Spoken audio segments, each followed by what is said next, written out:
Before I spoke a word, you were singing over me. You have been so, so good to me. Before I took a breath, you breathed your life in me.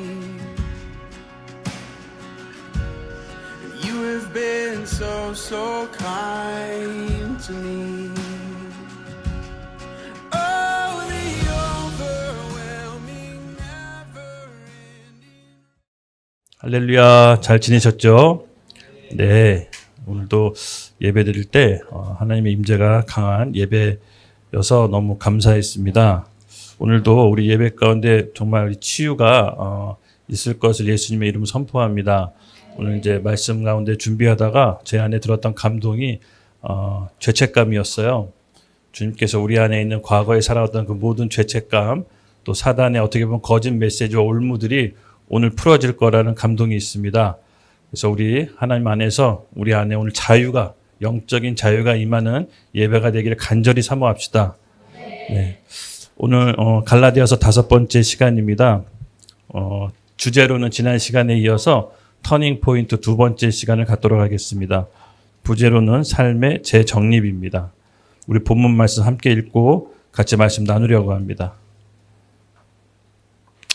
그 후 3년 만에 내가 게바를 방문하려고 예루살렘에 올라가서 그와 함께 15일을 머무는 동안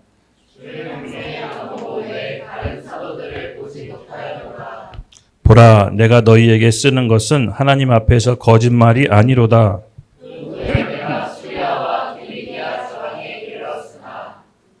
그리스도 안에 있는 유대의 교회들이 나를 얼굴로도 알지 못하고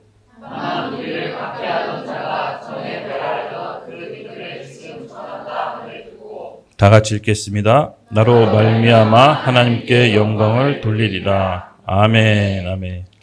네, 지난 시간에 저희는 우리 터닝 포인트 첫 번째 편을 함께 살펴봤습니다. 지난 시간 내용 잠깐만 살펴볼 텐데요.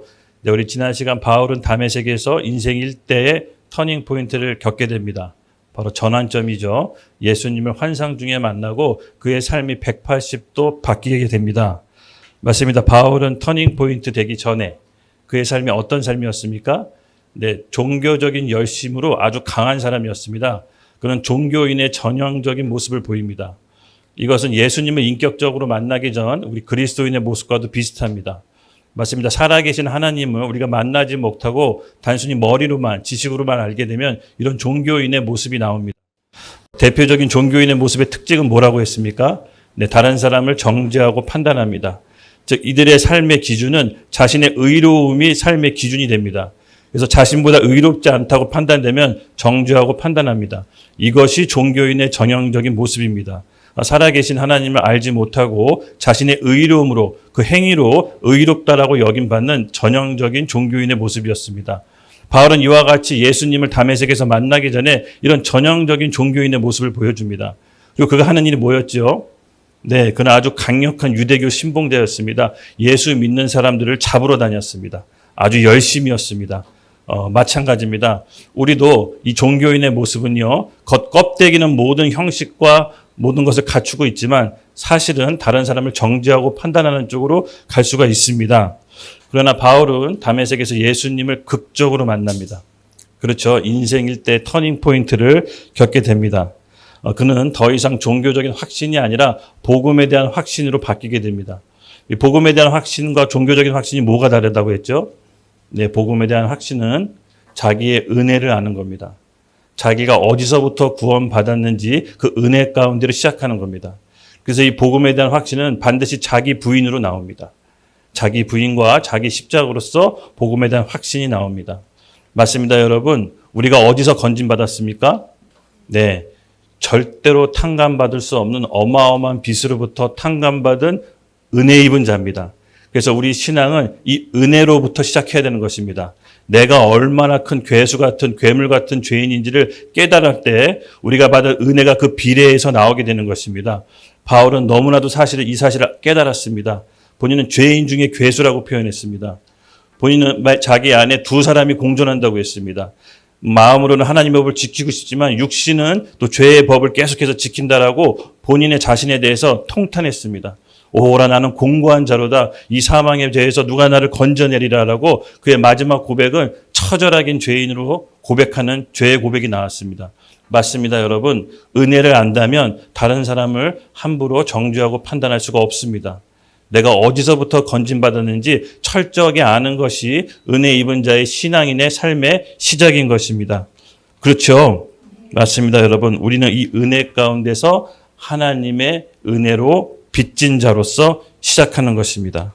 네, 오늘은 이 터닝 포인트 두 번째 시간으로서요. 그렇다면 터닝 포인트, 예수님을 만난 변화된 삶이 어떻게 달라지는지 오늘 그 부분을 함께 본문을 통해 살펴보려고 합니다. 여러분, 예수님을 만난 사람은 삶이 변화될 수밖에 없습니다. 예수님이 만나고 변화되지 않은 케이스는 단 한 번도 보지 못했습니다. 그만큼 예수님은 우리에게 절대적으로 필요합니다. 이 예수님이 우리에게 만나고 신앙생활이 시작하는 것이 우리에게 너무나도 중요합니다. 대부분 이런 예수님과 인격적인 만남 없이 종교적인 열심과 행위를 먼저 배워서 교회 문화에 익숙하다 보지 신앙생활을 어떻게 보면 거칠에 표면적인 종교 행위로 우리가 오랫동안 배우고 학습해 왔습니다. 오늘 이 모든 종교적인 행위가 오늘 예수님의 은혜로 깨어지기를 예수님의 이름으로 축복합니다. 맞습니다, 여러분. 우리의 결정적인 인생 전환점, 터닝 포인트 여러분은 있으십니까? 네, 있으신 분도 있고 아직 이렇다게 나에게는 터닝 포인트가 없었다 이렇게 생각하시는 분도 있을 겁니다. 맞습니다, 여러분. 이 터닝 포인트 제가 이렇게 규정 짓고 싶습니다. 터닝 포인트는 성경적인 의미로는 문자 그대로 해석하면 전환점이겠죠. 하지만 성경적인 의미로 봤을 땐 터닝 포인트는 하나님이 우리 인생에 개입하는 지점을 말하는 겁니다. 예. 우리 인생에 하나님이 개입하기 시작하면 그냥 평범한 인생이 될 수가 없는 것입니다. 예. 그 다음부터 이제 생계형 크리스찬이 아니라 하나님의 일을 감당하는 사명자 크리스찬으로 바뀌게 되는 것입니다. 그래서 우리가 이 터닝 포인트가 오늘 너무나도 중요합니다. 아직 이렇다 할 터닝 포인트가 없었다면 오늘 갈망합시다. 그리고 사모합시다. 주님, 내 인생 가운데도 하나님을 만나게 되는 결정적인 터닝 포인트 역사가 일어나게 하여 주시옵소서. 이런 갈망하는 마음으로 우리가 이 예배를 드릴 때 하나님께서는 우리 각자 삶 가운데 개입하실 겁니다. 이것이 큰 축복입니다. 또한 하나님이 우리에게 인생에 개입할 때 강제로 하시지 않습니다. 우리의 선택을 기다립니다. 여러분, 우리가 살면서 크고 작은 선택을 합니다. 우리가 지금 이 자리에 함께 예배 드리고 있죠? 다 우리의 선택의 결과인 것입니다. 선택은 어떤 시작을 알리는 문입니다. 즉, 선택을 통해서 우리를 어디론가 인도합니다. 그래서 이 선택이 크고 작은 간에 그 결과를 위해서 우리를 어디로 인도하는데 그 선택에 따라서 우리가 이 자리에 모인 것입니다. 그런데 문제는 그 선택이 탁월한 선택이었는지 하지 말아야 될 선택이었는지 그 과정 가운데는 알 수가 없습니다. 그것은 결과론적으로 알 수가 있습니다. 그래서 성령으로 인도받는 법을 우리가 훈련하고 연습해야 됩니다. 성령님의 역할이 무엇이라고 했죠?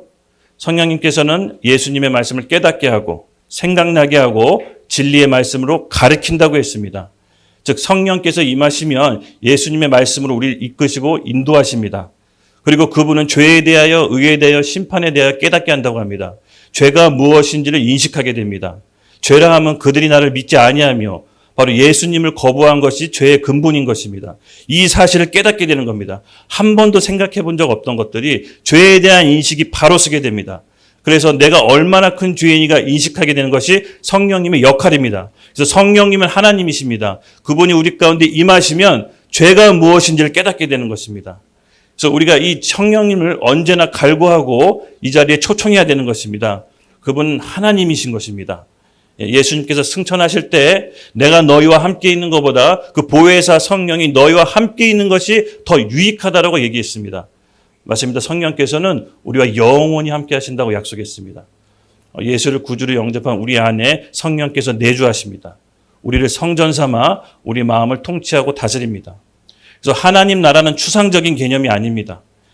여러분, 하나님 나라는 예수님께서 잘 들어보시면 사복음서에 죽어서 가는 천국을 얘기하는 것이 아닙니다.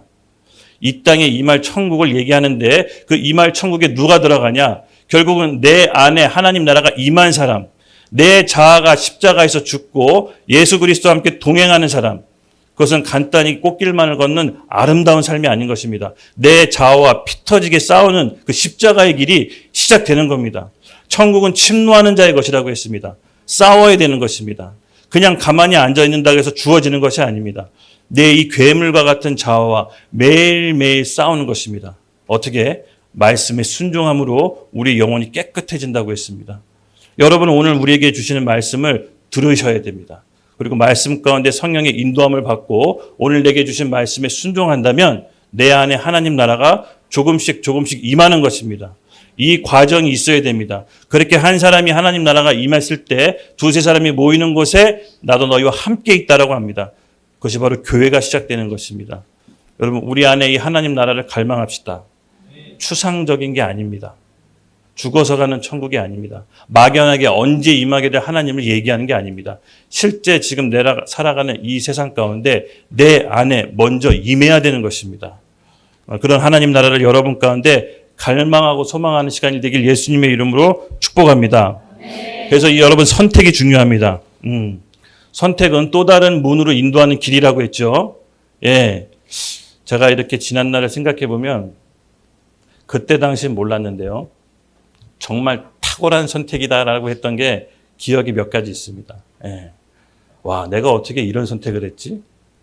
와, 그 선택으로 인해서 제 삶이 완전히 바뀌었거든요. 근데 또 복귀해 보면 하지 말아야 될 선택을 한 게 또 여러 번 있습니다. 한 번의 선택이 잘못해서 10년 이상 고생한 적이 있어요. 여러분 잊지 마세요. 선택은 또 다른 길의 문을 연다고. 그 선택이 그 당시에는 별거 아닌 것처럼 보이지만 다른 길로 인도하는 문인 거예요. 그래서 제가 이 선택에 대해서 나중에 결과적으로 그 선택이 탁월한 선택이었는지 잘못된 선택이었는지 우리가 나중에 알 수 있지만 제 안에 습관처럼 생긴 버릇이 있습니다. 그 선택할 때 정말 중요한 선택이 될 때 영적인 멘토에게 물어보는 것입니다. 물론 성령께서는 우리에게 말씀으로 인도하고 이끄십니다. 그러나 여러분, 우리 삶 가운데 하나님께서 영적인 멘토를 허락하신다는 것은 굉장히 큰 축복입니다. 반대로 영적인 멘토가 없다면 여러분 기도하십시오. 영적인 멘토를 하나님 붙여달라고. 여러분, 제가 예수님 믿고 저한테 큰 축복 중에 하나가 바로 만남의 축복이었습니다. 하나님께서 제 인생 가운데 꼭 필요한 멘토들을 붙여주셨고 그분들로 하여금 저를 훈련시키셨습니다. 저의 평생의 멘토가 있는데 바로 어머니입니다. 어머니. 여러분, 멘토라고 해서 꼭 예수님을 믿는 영적인 거장을 붙여준다는 게 얘기가 아닙니다. 하나님께서는 나한테 딱 맞는 멘토를 보내주십니다. 저희 어머니는 아시다시피 초등학교 학년밖에 못 나오셨어요. 초등학교도 다 졸업을 못 하셨습니다. 그런데 저희 어머니가 30년 넘게 가게를 운영하면서 단 한 번도 결석한 적이 없습니다. 그리고 어떠한 일이 있더라도 저희 어머니는 거짓말을 하지 않습니다. 그리고 아무리 작은 소득이 있더라도 항상 남에게 베풀었습니다. 그렇게 산 증인, 삶으로 보여주는 멘토가 바로 여러분 우리 가까이 옆에 있는 겁니다. 멘토라고 해서 어떤 무슨 영적인 거장, 어마어마한 지식이 있는 사람을 쫓지 마십시오. 하나님께서는 우리 가장 옆에 가까운 사람에게 멘토를 보내주시고 그 사람이 가장 우리에게 맞는 멘토인 것입니다. 당시 유대 그리고 이 히랍 그리스에서는요, 이 제자를 얻는 방법이 있었어요. 즉 멘토와 멘티의 관계가 되려면요, 내가 멘토가 되고 싶음, 내가 배우고 싶은 스승을 찾아가서 면접을 받습니다. 그것이 일반적인 관행이었어요. 근데 성경은요, 예수님이 어떻게 멘티를 삼는지 잘 나와 있습니다. 당시에는 예를 들어서 내가 저 사람의 멘토가 밑에 들어가서 배우고 싶다고 면접을 봐야 됐어요.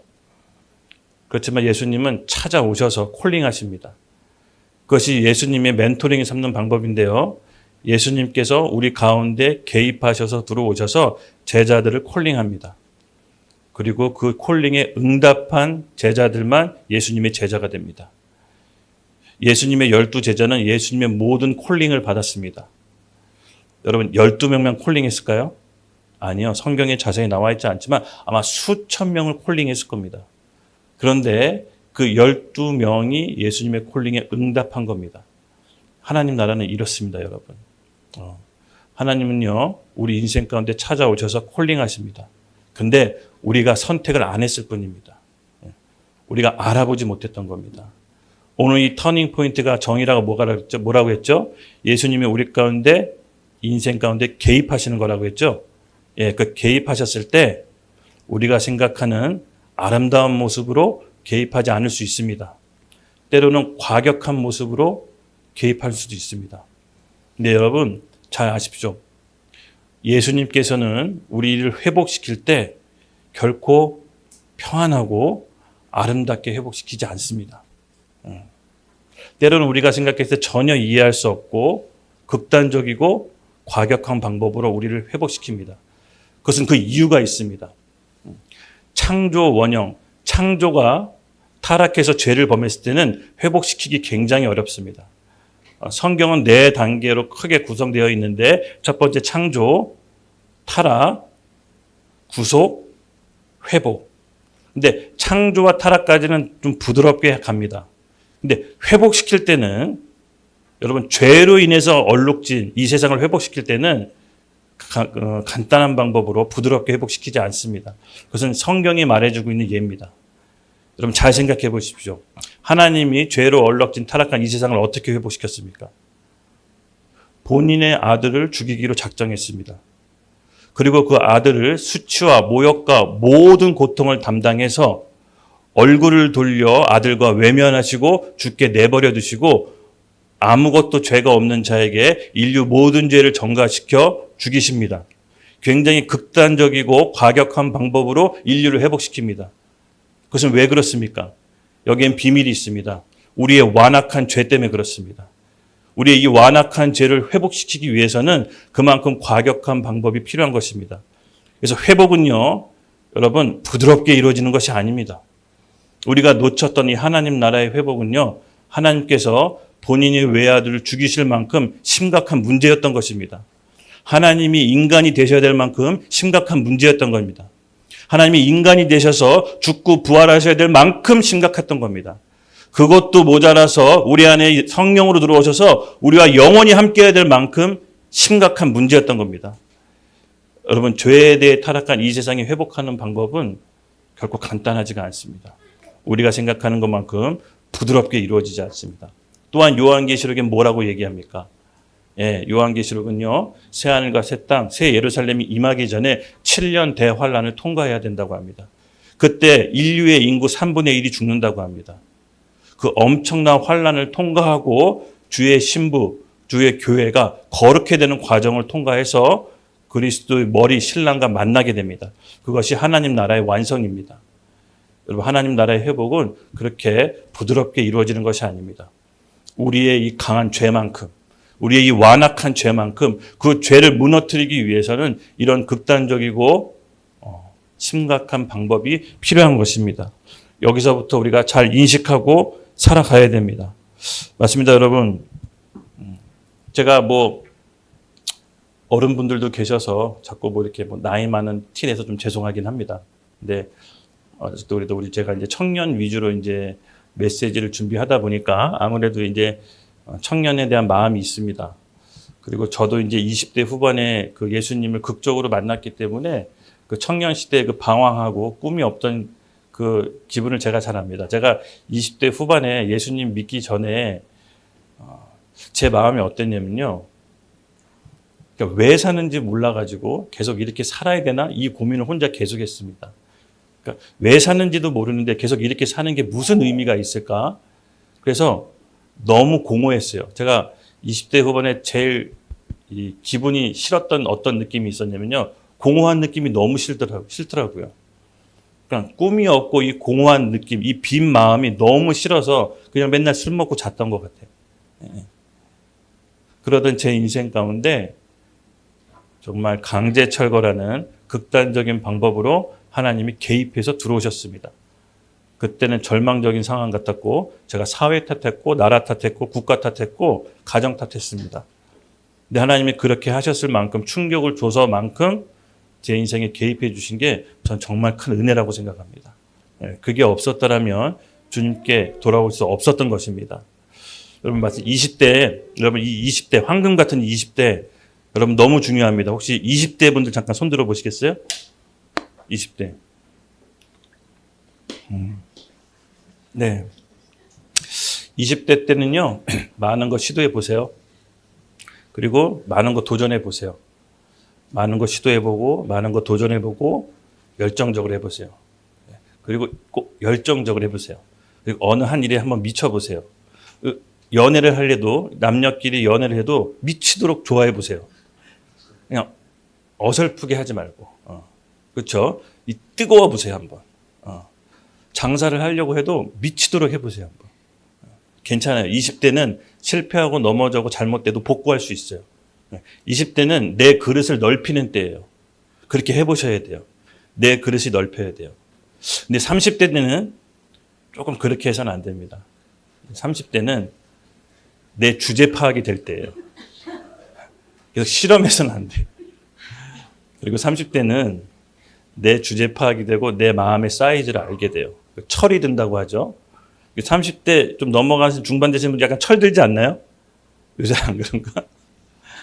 조금 자기 주제가 파악이 돼요. 근데 30대 때 여러분 제가 말씀드리고 싶은 거는 친구랑 놀라이는 아니야. 괜히 친구랑 놀면서 허송세월 시간 보내지 말고 나보다 배울 만한 있는 어른들하고 같이 다니면서 배우세요. 그냥 20대 때까지는 괜찮아요.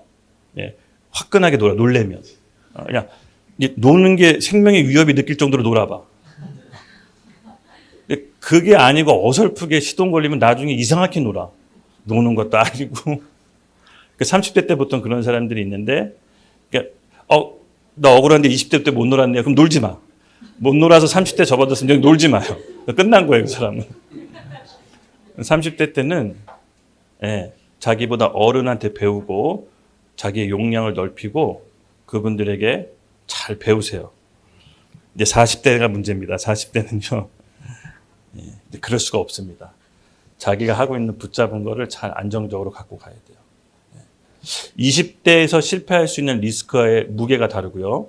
30대에서 실패해서 리스크가 무게가 달라요. 근데 40대는요. 40대 때 실패하잖아요. 그 리스크가 무게가 달라요. 뭐 50대는 말할 것도 없고요.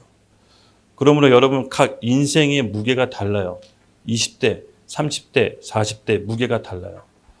제가 어렸을 때 이거를 어른분들이 안 가르쳐 줬어. 그래서 전 영원히 20대일 줄 알았어요. 영원히 청춘이고 젊을 줄 알았는데 어느 순간 나도 이렇게 나이가 먹고 힘이 좀 빠지더라고요. 근데 나이 먹은 제 모습이 좀 나은 것 같아요. 어릴 적에 내 모습 보면은 정말 때려주고 싶을 정도로. 나 같은 동생이 있으면 진짜 잡아 팼을 것 같은데 다행입니다. 제 자신이라서. 근데 하나님이 강한 충격을 주셨어요. 여러분, 우리가 인생을 살면서 수많은 선택이 있죠? 제가 얘기해 주고 싶은 요점은 뭐냐면요. 성령으로 인도받는 그 신앙의 훈련을 20대, 30대 때 반드시 해놔야 됩니다. 그래야 40, 50대의 삶이 결정돼요. 오늘 제가 터닝포인트 두 번째를 회복의 관점으로 말씀드리려고요. 회복. 죄로 인해 얼룩진 우리의 인생을 다시 회복시키는 거 여러분 부드럽게 이루어지지 않습니다. 이게 막연한 게 아니에요, 신앙생활이. 인류 구원의 역사도 부드럽게 이루어지지 않았잖아요. 그렇죠? 하나님의 큰 결단, 본인이 죽기로 작정하셔야 될 만큼 큰 결단이 필요한데 한 인생도 변할 때 여러분 그냥 부드럽게 이루어지지 않습니다. 성령께서 우리 안에 인생에 개입하셔야 될 만큼 우리가 심각한 문제를 겪고 있는 겁니다. 그래서 여러분 오늘 우리 말씀을 같이 배울 때 우리가 하나님께서 내 인생 가운데 이런 기도 해보세요. 다소 충격적이어도 주님 제 인생에 개입해 주십시오. 이게 사는 거예요. 결과적으로 봤을 때 이게 복이에요. 이 사람이 복이 있어요. 그래서 우리가 이 기도를 할 수 있어야 됩니다. 굉장히 어떻게 보면 좀 극단적으로 보일 수 있는데 그렇지 않습니다, 여러분. 축복은요. 복은 우리가 원래 잃어버렸던 것들을 회복시키는 거예요. 하나님이 우리 인생 가운데 원래 계획해 놓으셨던 것들 있죠. 그것이 죄로 인해 다 어그러졌어요. 그 죄가 아니더라도 무슨 이유 때문에 다 잃어버렸는데 그걸 다시 되찾고 회복시키는 게 하나님의 복이에요. 예. 그래서 이 터닝 포인트는 원래 나한테 주어졌던 인생 가운데 복이 있는데 이것을 다시 회복시키는 과정이에요. 그래서 이 터닝 포인트는 복입니다. 그래서 이 터닝 포인트 전환점이 우리 인생 가운데 반드시 있어야 됩니다. 그래서 오늘 그 얘기를 여러분과 함께 하고 싶은 거예요. 제 삶의 간증을 통해서 그리고 하나님께서 제 삶 통해서 역사하신 그 일을 통해서 여러분에게도 동일한 터닝 포인트가 있기를 예수님의 이름으로 축복합니다. 네, 우리 18절, 19절을 함께 읽겠습니다. 시작. 그 후 3년 만에 내가 게바를 방문하려고 예수님에 올라가서 그와 함께 15일을 머무는 동안 주의 형제 야고보 외에 다른 사도들을 보지 못하였노라. 아멘. 여러분 17절에 바울이 다메섹에서 예수님을 환상 가운데 만나죠. 그리고 그는 영이 터닝 포인트가 됐다라고 제가 표현을 할게요. 이 터닝 포인트가 크게 세 단계로 이루어지는데 첫 번째 하나님과의 관계가 회복되는 영의 터닝 포인트. 두 번째 우리 생각, 우리 감정 의지가 재정립되는 혼의 터닝 포인트가 있고요. 그 세 번째 육의 터닝 포인트인데 인간관계가 새로 정립되는 육의 터닝 포인트. 이 영혼 육의 터닝 포인트가 단계적으로 점증적으로 벌어집니다. 오늘 말씀을 본문 말씀 통해 볼 것은 바로 터닝 포인트. 다메섹에서 예수님과의 관계가 재정립된 바울이 어떻게 혼과 육이 재정립되는지 그 과정을 살펴보는 겁니다. 그래서 우리가 이 재정립되는 과정을 통해서 나는 지금 어느 지점에 와 있고 나는 무엇을 재정립해야 되는지 점검해 보는 시간을 갖도록 하겠습니다. 뭐 이게 딱 순서가 이렇게 순서대로 되는 건 아니에요. 혼과 육의 터닝 포인트가 동시에 일어나는 사람도 있고 육적인 터닝 포인트, 인간관계의 재정립이 먼저 일어나는 사람도 있고 혼적인 터닝 포인트, 내 생각의 재정립이 먼저 일어나는 사람도 있고 이 순서는 다소 바뀔 수 있지만 전제 조건은 영의 터닝 포인트가 먼저 일어나야 돼요. 즉 하나님의 관계가 재정립돼서 올바르게 서야 혼과 육의 터닝 포인트가 점진적으로 일어나든 동시에 일어나든 그렇게 단계별로 일어나게 되는 것입니다. 맞습니다. 오늘 바울은요. 다메섹에서 하나님과의 터닝 포인트가 일어났습니다. 그렇죠? 그리고 18절 19절에 무슨 일이 벌어지냐? 그리고 3년 만에 내가 게바를 방문하려고 예루살렘에 올라가서 그와 함께 15일을 머무는 동안 주의 형제 야고보 외에 다른 사도들을 보지 못하였고 하나님과의 관계가 재정립된 바울은요. 예루살렘으로 가서 누구를 만납니까? 게바가 누구죠? 베드로. 그리고 누구 만납니까? 야고보. 세베대의 아들 야고보가 아니라 요한의 제자 야고보가 아니라 예수님의 혈육, 친동생 야고보를 만납니다. 여러분 이게 어떤 의미일까요? 하나님과의 관계가 회복되면요. 인간관계가 새롭게 정립이 됩니다.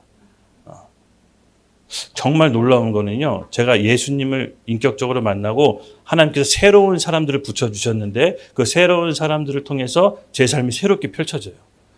이건 마치 어떤 공식과도 같아요. 성경에 하나님이 일하시는 방법을 보면요. 하나님이 당대 의인을 선택해서 기존에 맺고 있던 인간관계를 끊어버리고 이거 정말 신기해요. 새로운 인간관계를 붙여줘서 새 일을 시작합니다. 이건 마치 공식과도 같아요. 진짜로. 모세가 그랬고요. 야곱이 그랬고 아브라함이 그랬고. 창세기 12장 1절 말씀 함께 읽어볼까요? 네. 하나님께서 아브라함 가운데 인생에 개입하셔서 나온 말씀입니다. 함께 읽겠습니다. 시작. 여호와께서 아브라함에게 이르시되 너는 너의 고향과 친척과 아버지의 집을 떠나 내가 네게 보여줄 땅으로 가라. 내가 너로 큰 민족을 이루고 내게 복을 주어 내 이름을 창대하게 하니 너는 복이 될지라. 아멘. 2절까지. 아브라함에게 원래 계획했던 복이 있습니다. 그것은 열방의 아비로서 열방의 복을 주는 것이 그의 원래 계획된 복입니다. 근데 이 복을 회복하기 위해선 전제 조건이 뭐라고 했죠? 일가 친척 아비의 집을 떠나야 하는 것입니다. 예. 그들과 묶여 있다면 새 일을 할 수 없기 때문에 아브라함에게 하나님께서 개입하셔서 명령하신 겁니다. 여러분, 우리가 하나님의 일을 볼 때 우리 생각과 기준으로 우리 패러다임을 오늘 내려놔야 됩니다. 하나님은 우리 인생 가운데 가장 좋은 거를 주시기 위해서 개입하시는 겁니다. 우리 인생을 빼앗으려고 하시는 분이 아닙니다.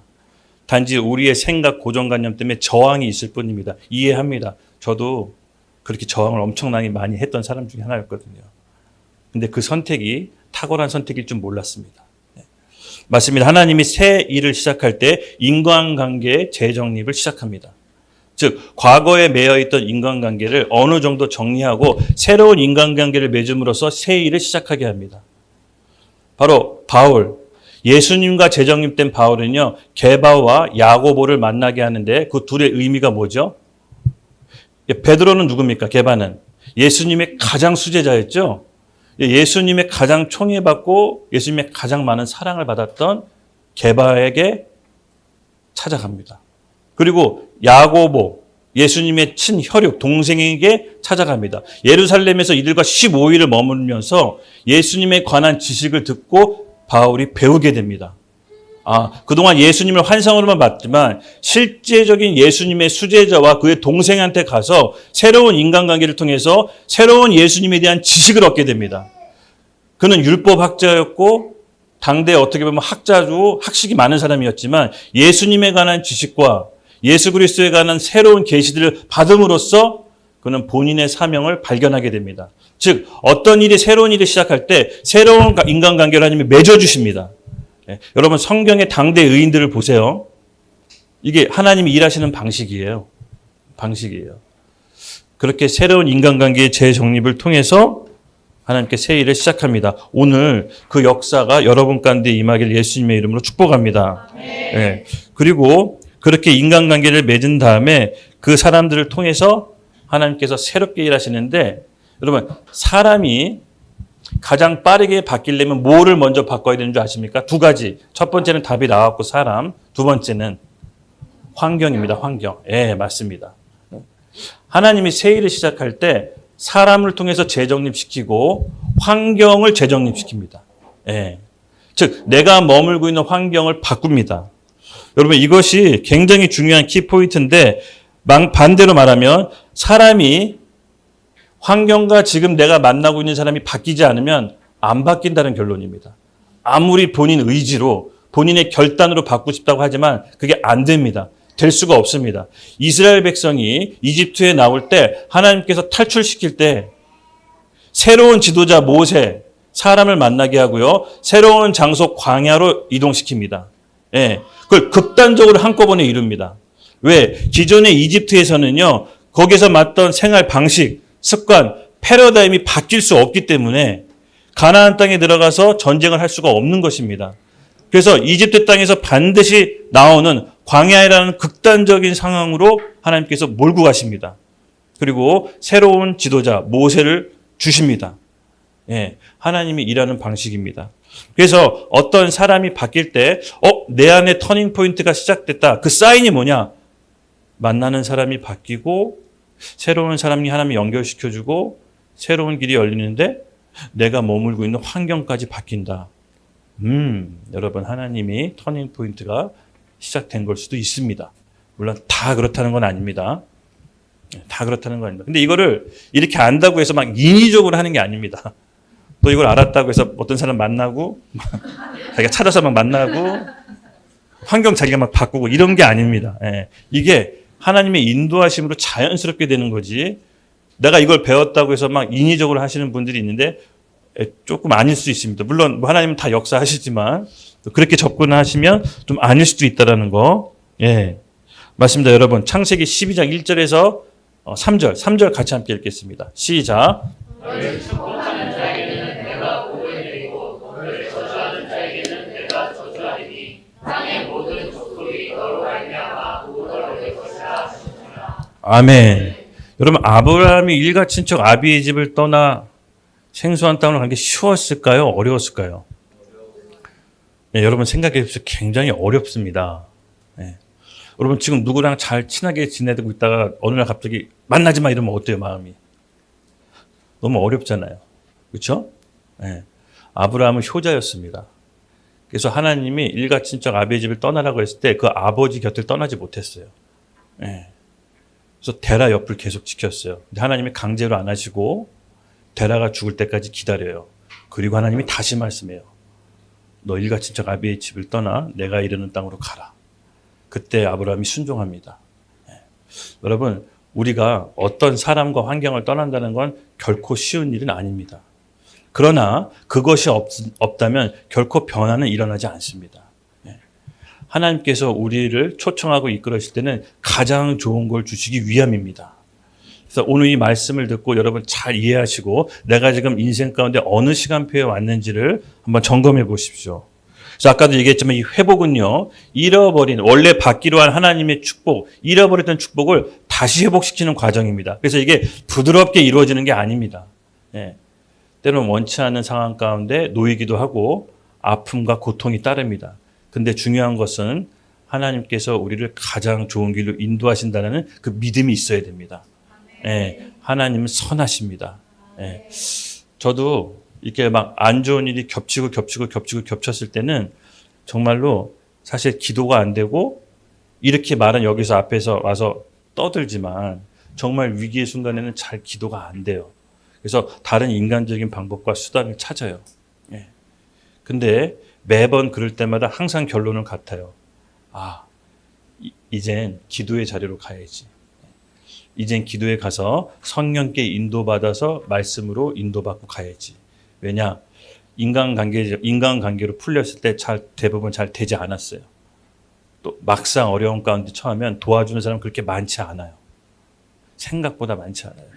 하나님이 저를 20살 때 장사시켜서 딱 저한테 주신 명제 같은 말씀이 있습니다. 사람은 믿지 말자. 사람은 사랑하자.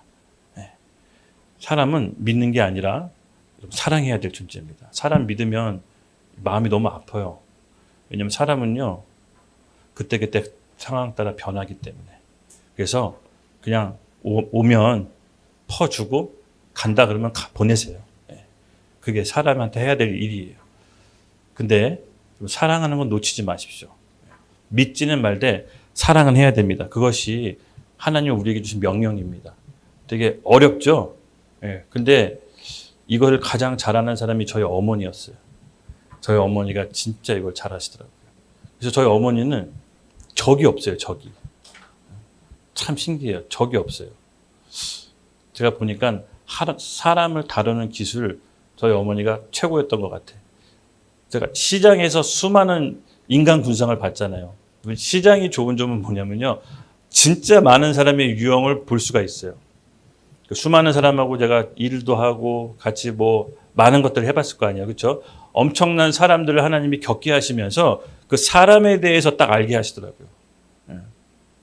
죄로 얼룩진 이 인간은요.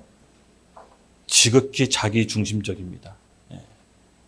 자기 외에는 다른 것을 생각하지 않습니다. 그래서 우리는 그 사람이 정말 필요한 게 저는 복음이라고 믿습니다. 그래서 먼저 은혜 받은 자가 복음을 전할 수 있는 겁니다. 여러분, 우리 가운데 그 바울의 그 심령, 정말 단 한 사람이라도 구원하기 위해서 자기가 그때 카멜레온처럼 변했던 그 영성을 오늘 우리가 갖추어지기를 바랍니다. 우리가 현장에서, 일터에서, 가정에서 하나님께서 보내신 이유가 있는 겁니다. 아멘. 그 일터와 가정과 회사를 회복시키라고 보낸 겁니다. 먼저 은혜 받은 자가 할 수 있는 것입니다. 이렇게 먼저 인간관계가 재정립이 된 다음에 두 번째로 하는 재정립이 있습니다. 바로 20절 함께 읽겠습니다. 시작. 보라, 내가 너에게 쓰는 것은 하나님 앞에서 거짓말이 아니로다. 20절, 보라, 내가 너에게 쓰는 것은 하나님 앞에서 거짓말하지 아니하리로다. 왜 바울이 갑자기 생뚱맞게 자기가 이렇게 쓰고 말하는 게 거짓말이 아니라고 항변했을까요? 당시 갈라디아 교회에서는요, 바울에 대해서 솔직히 좀 믿지 못했습니다. 왜냐? 그 전적이 있거든요. 바울은 예수 믿는 사람들을 잡으러 다니고 핍박하러 다니던 그 전적이 있었기 때문에 본인이 예수 믿고 변했다는 거에 대해서 의구심 가진 사람들이 많았습니다. 그 성질 안 좋은, 우리를 잡으러 핍박했던 그 사람이 변했다고? 난 못 믿겠어. 이런 분위기가 형성되어 있었습니다. 그때 본인 자신이 항변하면서 이렇게 얘기하는 겁니다. 내 말이 진실이다. 너의 생각을 바꿔라.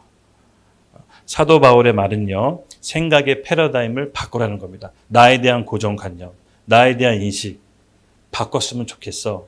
나 다른 사람이 됐어. 나 이제 변했어. 너의 생각을 바꿔줘. 너의 생각의 패러다임을 바꿔줘. 바로 두 번째, 생각의 재정립이 이루어집니다. 네.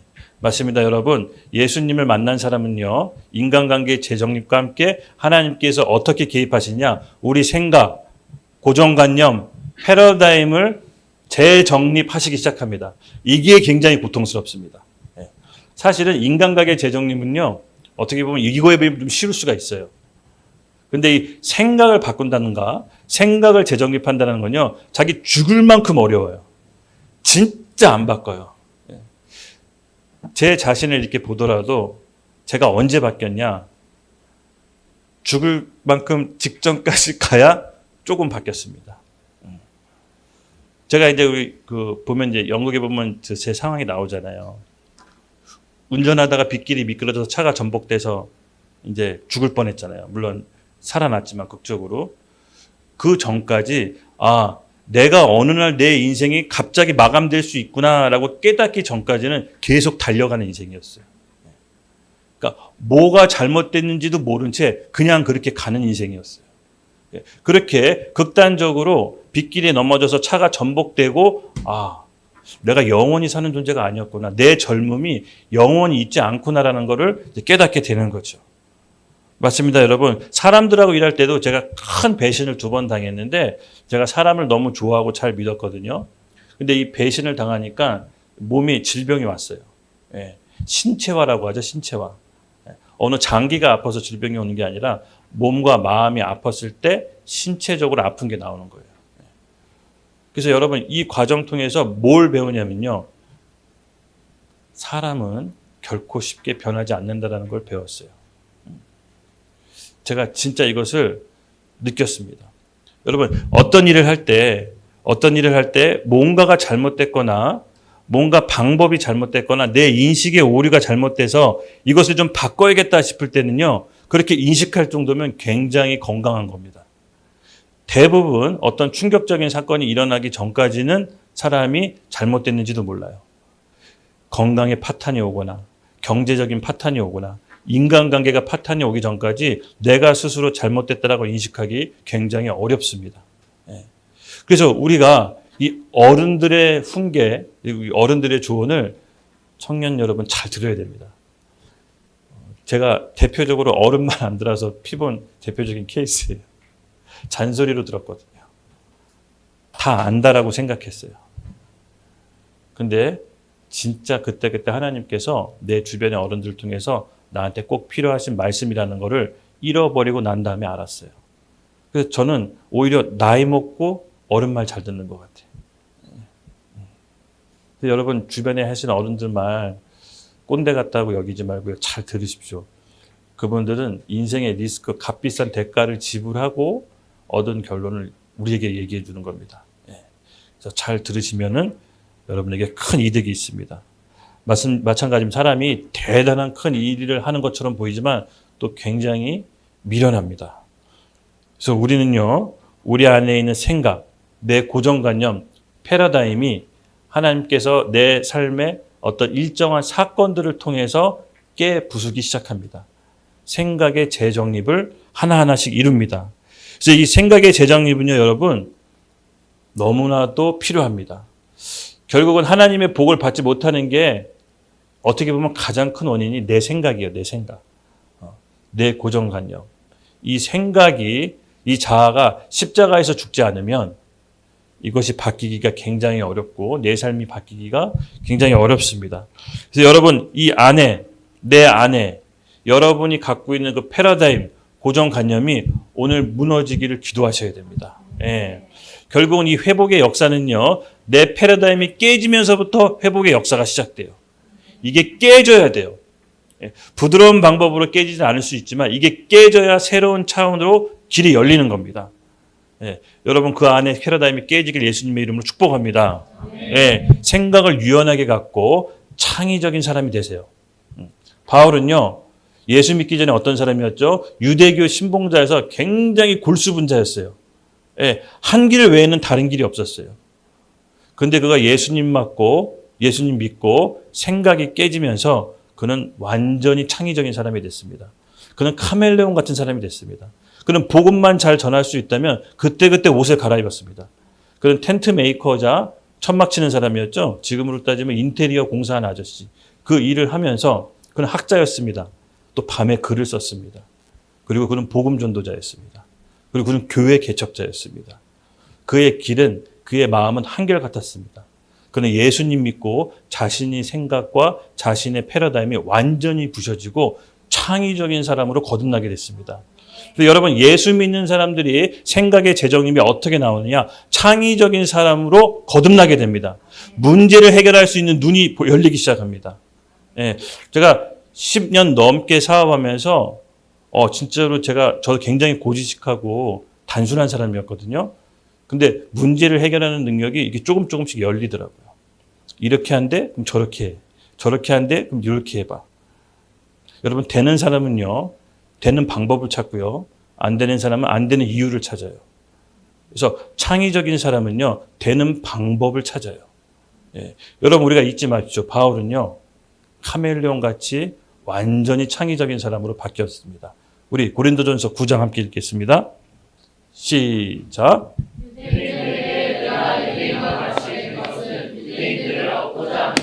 율법 아래에 있는 자들에게는 내가 율법 아래에 있지 아니하나 율법 아래에 있는 자같이 된 것은 율법 아래에 있는 자들을 얻고자 함이요 율법 없는 자에게는 내가 하나님께는 율법 없는 자가 아니요 도리어 그리스도의 율법 아래에 있는 자니라. 율법 없는 자와 같이 된 것은 율법 없는 자들을 얻고자 함이라. 약한 자들에게 내가 약한 자와 같이 된 것은 약한 자들을 얻고자 함이요 내가 여러 사람에게 여러 모습이 된 것은 아무쪼록 몇 사람이라도 구원하고자 함이니 내가 복음을 위하여 모든 것을 행함은 복음에 참여하고자 함이라. 아멘. 네, 그는 그때그때 자신의 상황과 만나는 사람에 따라서 옷을 갈아입습니다. 그리고 그의 목표는 한결같습니다. 다만 몇 사람이라도 구원하고자 하고 복음에 참여하고자 합니다. 여러분, 맞습니다. 그 외골수 분자, 유대교 외골소 분자가 하나님을 만나고 창의적인 인간으로 바뀌었습니다. 여러분, 우리에게도 오늘 이 영성이 필요합니다. 오늘 우리 젊은 세대의 시대적인 영성이 바로 이 창의적인 영성입니다. 안 되는 것을 되게 하는 창의적인 능력, 남들이 못 보는 것을 보게 하는 창의적인 눈, 바로 오늘 그것을 하나님께 구합시다. 성령의 충만함 받은 사람들은 하나님께서 창의적인 인물로 쓰십니다. 네. 마찬가지입니다. 저도 글을 못 썼습니다. 저희 형이 얘기했잖아요. 중학교 때까지 잘 글 못 썼다고. 지금도 잘 못 쓰는데 지금은 틀리면 사람들이 오탄한 줄 알더라고요. 실제로 모르는 건데 제가 이제 말을 안 하고 있죠. 그냥 제 생각은 그렇습니다. 그냥 의미만 잘 전달되면 되지 않냐. 누가 받아 쓰면 되죠. 그렇죠? 제가 장사할 때도 그랬어요. 제가 서울대학교 나올 필요 없지 않냐. 서울대학교 나온 사람 쓰면 된다. 실제로 서울대학교 나와서 알바로 오더라고요. 그러니까 창의적인 생각으로 바뀝니다. 예. 여러분, 허황된 꿈이 아닙니다. 창의적인 생각으로 여러분 모두 다 바뀔 수 있습니다. 이것은 성령의 능력입니다. 이건 허황된 꿈이 아닙니다. 예. 하나님께서 그의 사랑하는 자에게 인생에 개입하셔서 인간관계의 재정립과 상황과 환경의 재정립을 통해서 우리를 창의적인 사람으로 쓰실 겁니다. 예. 우리가 마음의 준비를 하셔야 됩니다. 그리고 21절, 22절, 23절 함께 읽겠습니다. 시작. 그 후에 내가 수리아와 갈리아 지방에 이르렀으나 그리스도 안에 있는 유대 교회들이 나를 얼굴로 알지 못하고 다만 우리를 박해하던 자가 전에 멸하던 그 믿음을 지금 전하고 아멘. 나로 말미암아 하나님께 영광을 돌리리라. 아멘. 23절까지 읽는 거인데 다 읽도록 하겠습니다. 그럼. 예. 여기 우리 21절부터 23절까지는요. 두 가지 의미가 있는데요. 바로 수리와 갈리기아가 어떤 의미인가? 길리기아. 예. 길리기아. 여러분, 바울이 인간관계를 재정립했죠. 하나님께서 시켜주셨죠. 그리고 상황도 생각의 패러다임도 재정립이 됐습니다. 근데 수리아와 길리기아로 간 의미가 뭘까요? 어떤 곳일까요? 예. 어떤 곳인지 21절, 22절을 읽어보면 금방 알 수 있습니다. 그 후에 내가 수리아와 길리기아의 지방에 이르렀으나 그리스도 안에 있는 유대교 교회들이 나의 얼굴을 알지 못하고. 무슨 말이냐면요. 바울이 핍박했던 장소예요. 그러니까 이곳은요. 바울이 예수 믿는 사람들을 잡으러 갔던 장소에 바울이 들어가는 겁니다. 왜 그랬을까요? 내가 얘기했죠. 바울은 이제 창의적인 사람이 됐다고. 네, 당시 예루살렘은요. 이미 베드로 사도의 엄청난 위세로 부흥하고 있었을 때였습니다. 그것은 사역이 왕성하게 일어나고 있었을 때였습니다. 근데 바울의 사역 어떻게 보면 기준이라고 할까요? 남이 지은 터 위에 집을 짓지 않는다라는 본인의 사역 원칙이 있었습니다. 그래서 아무도 없는 곳, 미개척 지역, 특별히 자신이 박해했던 그 지역으로 가서 복음을 전하려고 발길을 돌리는 것입니다. 그래서 이곳에서 바울이 새로운 개척의 시대를 엽니다. 마찬가지로 여러분, 우리가 어떤 하나님께 비전을 받고 소망을 받는다고 했을 때 남들이 잘 되는 곳, 남들이 삐까뻔쩍하게 하고 있는 곳으로 가지 않을 수가 있습니다. 오히려 척박하고 가지 않는 곳으로 갈 수가 있습니다. 근데 한편으로 잘 생각해 보면 그것이 기회일 수가 있는 것입니다. 여러분, 이걸 느껴본 적 있으세요? 혹시 경험해 본 적 있으세요? 남들이 다 안 된다라고 하는데 내가 받은 성령의 감동으로 인도받았을 때 되는 경우, 그에 대해서 얻어지는 뭔가 이 영적인 희열감, 하나님에 대한 강한 신뢰, 믿음이 거기서 생기거든요. 네, 여러분 이걸 경험해 보셔야 됩니다. 바로 그곳이 바로 이 영등포 교회 이 자리입니다. 네, 여기서 교회를 세운다고 했을 때 다 반대했습니다. 심지어 저희 가족도 반대했습니다. 교통편이 있는 것도 아니고 엘리베이터가 있는 것도 아니고 뭔가 뭐 어둡고 쾌쾌하잖아요. 좀 그렇죠? 다크하잖아요. 근데 이상하게 여기 와서 기도하고 보는데 여기로 해야 되면 될 것만 같아. 여러분 이런 느낌 혹시 이해되세요? 남들은 다 아니라고 하는데 왠지 여기서 해야 될 것만 같아. 그래서 여기서 하기로 했습니다. 그래서 뭐가 잘 됐나요? 이렇게 물어주는데 여러분 만났잖아요. 네. 그리고 리턴 공연하잖아요. 네. 그리고 하나님의 임재가 있잖아요. 네. 이거면 되지 않나요? 네. 맞습니다, 여러분. 우리가 꼭 눈에 보이는 화려함을 쫓을 필요는 없습니다. 바울은 생각이 튀었습니다. 어차피 사역 현장이 있고 부흥이 있고 성도가 있는 예루살렘에 가서 사역을 하면 오히려 좀 편할 수도 있습니다.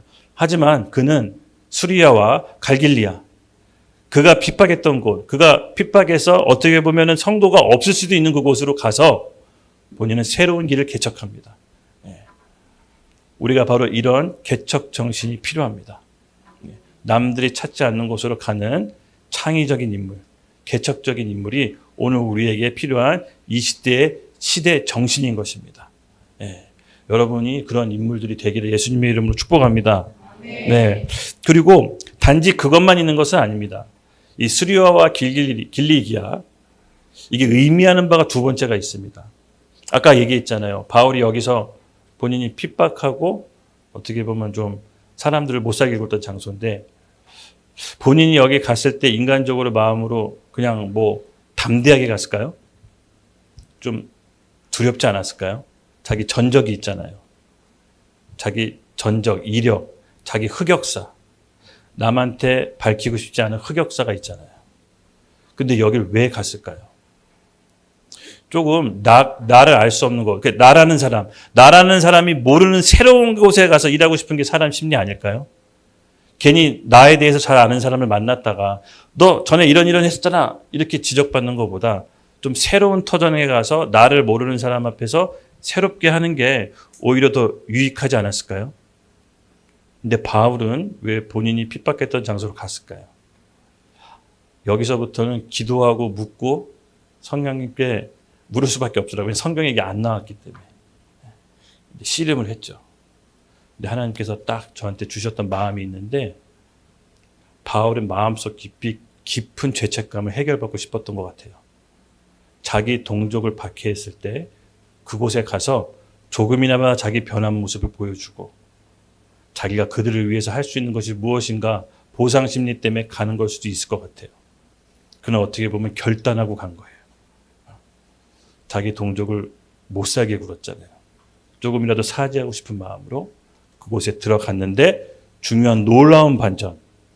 하나님의 은혜가 바울에게 임합니다. 어떤 일이 임할까요? 22절 함께 읽겠습니다. 시작. 그리스도 안에 있는 유대인의 교회들이 나의 얼굴로 알지 못하고 사람들이 기억을 못해. 죄가 가리워졌어요. 하나님의 사명과 비전을 받은 바울에게는 죄가 가리워지는 은혜가 임하게 됩니다. 사람들이 바울의 얼굴을 기억하지 못해. 여러분 시편 32편 1편에 진짜 누가 복이 있는지 다윗이 써놨습니다. 함께 읽겠습니다. 시작. 허물의 사함을 받고 자신의 죄가 가려진 자는 복이 있도다. 아멘. 우리가 어떤 하나님을 할 때 내심 두려움이 있을 수 있습니다.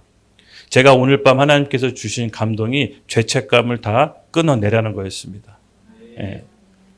하나님의 은혜는요, 어떤 죄도 해결하지 못할 은혜가 아닌 것입니다. 모든 죄도 해결하기 충분하신 분이십니다. 그러면 우리가 어떤 하나님의 사역을 할 때 우리 안에 죄책감이 있을 수 있습니다. 내가 전에 했던 일, 내가 남몰래 했던 모든 죄악, 내가 내 스스로 떳떳하지 못했던 것들, 상처들, 그것 때문에 내 앞길에 내 스스로 발목을 잡을 수 있습니다. 그런데 여러분 잊지 마십시오. 하나님의 사명을 받은 크리스찬은요, 죄가 가리워집니다. 그 일을 넉넉히 할 수 있도록. 이것이 하나님의 은혜인 것입니다. 내가 어떻게 살았건, 내가 얼마나 큰 죄를 졌건 하나님의 은혜는 아무 상관없습니다. 내가 주님을 위해 그 사명 따라 간다면 죄가 가리워지는 은혜가 오늘 이 밤 임하게 될 것입니다. 우리 같이 기도하겠습니다. 맞습니다. 죄가 가려진 은혜뿐만 아니라 어떤 일이 벌어지냐. 여러분 24절 진짜 놀랍습니다. 23절 24절 함께 읽겠습니다. 시작. 다만 우리를 박해하던 자가 전에 말하던 그 믿음을 지금 전한다함을 듣고 너로 말미암아 하나님께 영광을 돌리리라. 아멘. 아멘. 제가 이 말씀 구절을 후반부에 있는데 너무 은혜가 되는 거예요. 사람들이 내 죄를 기억도 못할 뿐더러 소문을 듣고 그 사람이 변했다라고 하고 하나님께 영광을 돌린답니다. 오히려 여러분 우리에게 오늘 이 은혜가 임할 것을 예수님의 이름으로 축복합니다. 아멘. 여러분이 지금 하나님의 일을 하는 데 있어서 눌려 있거나 죄책감 있거나 제가 내가 전에 졌던 뭔가 죄가 있다면 여러분 속지 마십시오. 사단의 올무입니다. 예수님께서 우리를 자유롭게 해주시려고 오셨습니다. 사단의 거짓된 메시지, 참소, 여러분 거기에 매여 있지 마십시오. 오늘 하나님의 길을 떠나는 우리에게 죄가 가려지는 놀라운 은혜가 우리 각 개인의 삶 가운데 임하게 될 것입니다. 아멘. 그러므로 여러분 두려워하지 마십시오. 예수 그리스도의 보혈에 의지해 하나님 앞에 나아갑시다. 주님의 일에 앞장섭시다. 하나님의 은혜는 우리 모든 죄를 다 감당하시고 덮을 만큼 강력하신 은혜인 것입니다. 우리가 오늘 주님의 보혈의 의지 앞에 주님께 나아가는 모든 심령들 가운데 하나님의 놀라운 은혜가 임할지어다. 죄가 가리워지는 은혜가 임할지어다. 하나님께 영광 돌리는 삶이 될지어다. 우리 하나님 앞에 온전히 나아가면서 주여 한번 외치고 기도하겠습니다. 주여. 아버지 하나님 감사합니다.